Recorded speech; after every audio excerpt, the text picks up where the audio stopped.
how do you go from here now? Must you go back for a second session? Are you certified in some way? Awesome question. Awesome question. What is happening? So, prayerfully, and I think I'm going to, if nobody else has questions out of this, I'm probably going to end it here so you guys can enjoy a little bit of the desserts. And I know it's kind of getting late, but all jokes and fun aside, the serious part is in the last, basically, graduation was June 29th. I was going to stay in Australia. I wasn't planning on coming home to Taya, but unfortunately I have to be obedient, and I say unfortunately because I really wanted to stay. And a lot of factors put into play. I'm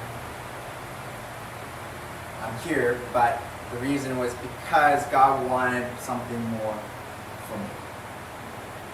And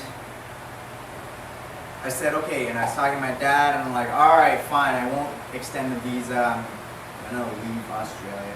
But my visa was expiring July 29th, so my dad's like, why don't you just travel a bit? We got friends in the city in Melbourne. I'm like, perfect. So for 26 days, 27 days, I basically had a month to myself. Though I was living with family friends, I really was by myself because they were working. It's not summer for them, it's winter, so they're working hard.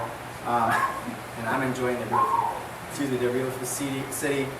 And in Sydney was the best because for 16 days, I walked about 50 kilometers total. It was probably the craziest thing I've ever done, but I quite enjoyed it now.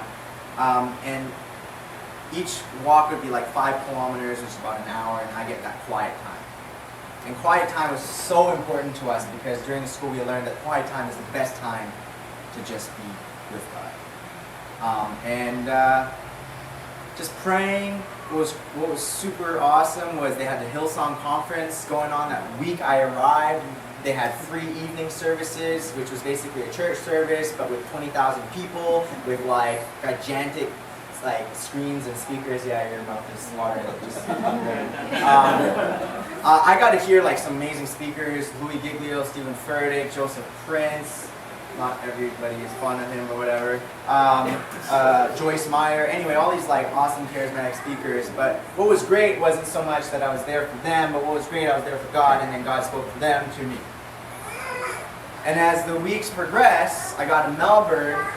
What was great, I sat beside a group of young adults that were actually from Melbourne. I was like, oh sweet, I'm going to Melbourne. I'm going to be staying in this city, or this suburb of the city. And they're like, oh, we're just 10 minutes north of you. I'm like, sweet. They're like, why don't you message us when you get down there? I'm like, okay, why not? Because I have nothing else to do.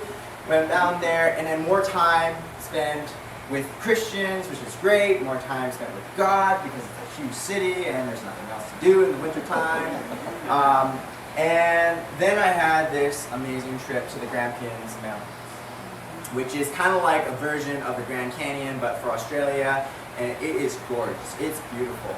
And I went with my dad's really great friend who he had worked with in the Presbyterian Church in Singapore, so they've known each other for 30 years. And he had the privilege, he literally told me, I feel so privileged that your dad would ask me to host you. And I was like, okay, whatever, not that. It's just Peter, but for whatever reason, he had great respect for my dad, and I learned that through Got to use those connections. And so we did a hike for 4 hours up the mountain, in through the canyon, all the way to the top. And if you want to see the photos, you're going to have to add me on Facebook because I'm really not in the mind frame to do another video for a little while. But what was great was he is a man of God. This guy is a faithful man of God. He is involved with the church. So he's a senior member, and he's with the Bible study fellowship group every Tuesday, and he's serving God. And he shared with me some really important things. We won't go into details, but he spoke to me. He shared with me that this next chapter of my life is really important. That what I choose to do next, I need to be very, very intentional and discerning on what I will do next. But I'm going to do it because it's God's will, not because it's mine. And that whole month, the last thing that I would ever want to do, so I'll tell you, there was an option to go to OM, Fred knows about that, to do a ship ministry for 2 years. We'll tell you right now, that's gone because someone told me not to. Someone shared insight to not to go. Second thing was to go back to YWAM and be a staff for 2 years back in the school in Australia. And the next thing was to go to Hillsong College to study there for 2 years and get a degree. And the last one I said